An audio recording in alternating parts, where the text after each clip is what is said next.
Hati-hati dengan ittaqu da'watal mazlum. Hati-hati dengan doa orang yang terzalimi. Karena tidak ada penghalang antara dia dengan Allah. Walaupun ahli maksiat, walaupun gak beriman, gak terhalangi dari Allah.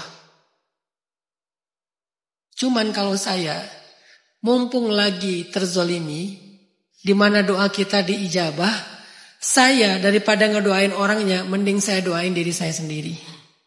Ini saya ya. Momentum doanya lagi mustajabah, saya pakai buat ngedoain diri sendiri. Mending buat diri sendiri. Ya Allah, fulus. Misalnya ya, tentang harta kek, tentang apa gitu. Ngapain doain dia? Gak ada untungnya juga buat saya kalau dia celaka gitu ya. Saya gak mau doain, ya Allah, semoga dia masuk ke dalam truk molen, ya Allah. Ngapain coba? Kalau dia udah masuk truk molen, gunanya buat saya apa? Gak ada. Kecuali kepuasan saya doang secara emosional. Gak penting. Daripada saya doain dia yang buruk-buruk, karena saya juga gak mau mendoakan dia yang baik-baik, saya gak sesoleh itu juga ya. Karena ada orang yang mampu bahkan mendoakan yang baik.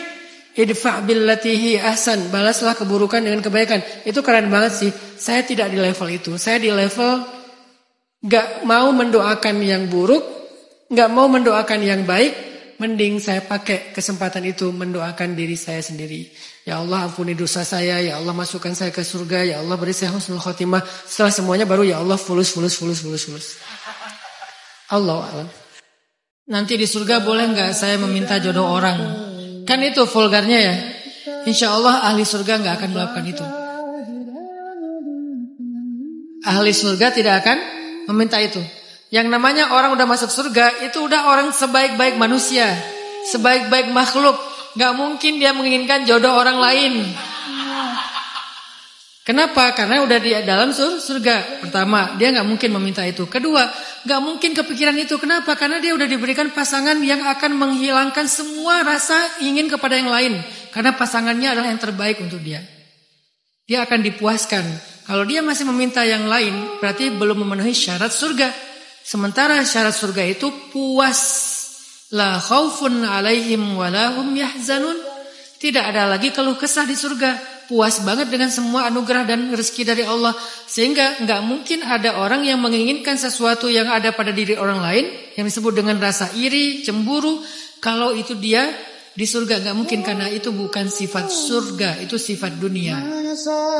Salah satu tipu daya iblis atau waswasah iblis itu adalah nakut-nakutin kita untuk menjadi orang benar. Kamu jangan hijrah, kalau hijrah nanti dapat musibah. Kamu jangan terlalu serius ngejar misalnya karir. Kalau kamu sukses nanti akan kehilangan. Kamu jangan terlalu berharap yang banyak-banyak, nanti juga hilangnya juga banyak. Bla bla bla lah. Dengan segala macam ancaman-ancaman yang bahkan belum terjadi. Itu namanya takhwif. Dan takhwif itu kalau kita konversikan dalam teori mental health, maksudnya anxiety. Maksudnya overthinking dan over worry tadi, jadi panic attack, bingung sendiri. Dapat nikmat bukannya bersyukur malah panik. Ini setelah ini mau kehilangan apa nih? Setelah ini mau hilang apa nih? Setelah ini mau kekurangan apa nih? Jangan ke sana arahnya. Karena justru kita ketika dapat nikmat itu justru dijanjikan ditambah, bukan dijanjikan dikurang. Kan kalau kita dapat nikmat, Allah menjanjikan kita untuk menambah. Apa ayatnya? La in syakartum la azidannakum. Kalau kamu bersyukur itu kan konteksnya dapat nikmat. Kata Allah, la in syakartum la azidannakum. Kalau kamu mensyukuri satu nikmat, aku akan tambahkan. Allah janji dengan kalimat tasydid di situ tuh. Pasti aku tambahkan untuk kamu. Sehingga mindset kita dibangunnya dengan ayat itu, bukan dengan takhwif syaitan. Jadi coba kita munculkan design thinking kita berdasarkan Al-Quran, berdasarkan hadis, berdasarkan nasihat ulama, bukan berdasarkan waswasus syaitan, waswasah syaitan, sehingga membuat kita was-was. Menunda nikah kadang-kadang belum siap secara finansial mungkin, atau secara mental dan kapasitas misalnya. Bolehkah kita menunda nikah gara-gara itu? Boleh banget. Malah sebaiknya kayak gitu. Kalau kita ngerasa belum siap, memang sebaiknya jangan dipaksakan.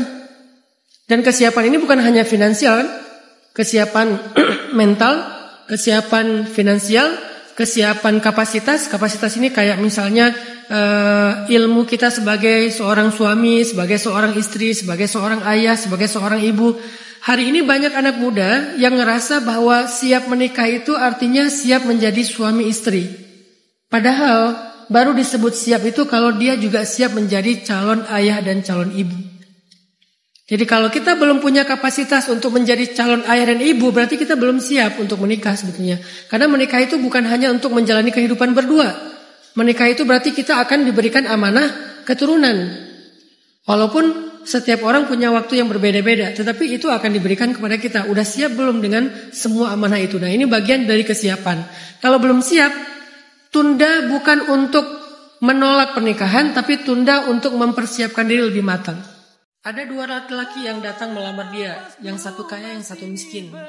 Saya dan keluarga lebih berkenan dengan yang kaya, tapi dia lebih berkenan dengan yang miskin. Mana yang kami pilih ya Rasulullah? Kata Rasulullah, tidak ada di antara dua orang yang saling mencintai kecuali dinikahkan. Tidak ada di antara dua orang yang saling mencintai kecuali dinikahkan. Jadi ini bukan tentang hidup pamannya, bukan tentang hidup ayahnya, tapi tentang hidup anaknya, perempuan dan laki-laki itu. Jadi kalau mereka udah saling nyaman, selama nggak ada penghalang syar'i, kayak misalnya dosa, maksiat dan seterusnya, maka nggak boleh dihalangi. Justru harus disupport untuk kebahagiaan mereka. Tapi hari ini karena perwalian, orang tua tuh ngerasa punya hak seutuhnya untuk menentukan siapa. Padahal enggak kayak gitu konsep Islam. Orang tua itu wali, tanggung jawab. Tetapi tetap pilihannya diberikan kesempatan kepada putrinya. Sampai Nabi mengatakan enggak boleh seorang ayah memaksakan putrinya menikah dengan yang tidak dia berkenan. Memang tanggung jawabnya ada di walinya dalam menikahkan. Tetapi pilihannya ada di anaknya, bukan di orang tuanya. Jangan memaksakan diri. Ada banyak masalah yang gak kita bisa selesaikan sekaligus. Yang gak bisa kita selesaikan hari ini. Mungkin besok, mungkin minggu depan, mungkin tahun depan. Ya gak apa-apalah. Ada masalah yang gak selesai dalam hitungan yang kita harapkan. Saya pernah diuji misalnya kayak lagi ada masalah. Saya berharap masalah ini selesai 1 bulan. Sekarang udah setahun lebih lah. Udah setahun lebih, bukannya malah selesai, malah semakin berat. Rasanya kayak makin berat, kayak makin gak mungkin selesai. Tapi saya punya keyakinan tentang sebuah pola pertolongan Allah. Apa itu pola pertolongan Allah? Pertolongan Allah itu ada justru di puncaknya masalah. Bukan ketika masalah melandai, tapi ketika masalah memuncak. Jadi kalau semakin berat masalah, itu artinya semakin dekat dengan pertolongan Allah. Dan itulah makna dari ayat Ala inna nasrallahi qarib. Setelah masathumul ba'sa dharra zulzilu, habis semuanya ujian dialamin, sampai Nabi bertanya, mata nasrullah, kapan datangnya pertolongan Allah kalau udah kayak gini berat banget? Kata Allah, udah dekat.